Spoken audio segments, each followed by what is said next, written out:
Welcome to the GPS Map Camera tutorial. In this video, we'll show you how to add your name to the stamp.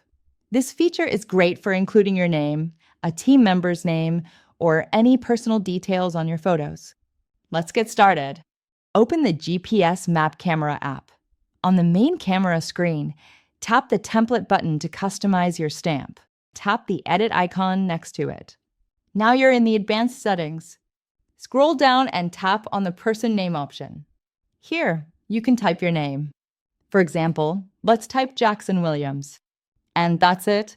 Your name has been successfully added and will now appear in the stamp preview. Go back to the main camera screen. You'll see your person name on the stamp. Now, just capture a photo or video and you're done. You can clearly see your name added on your photo. Now you know how to add your name in GPS Map Camera to easily personalize and organize your photos. Try it today with India's #1 authentic app.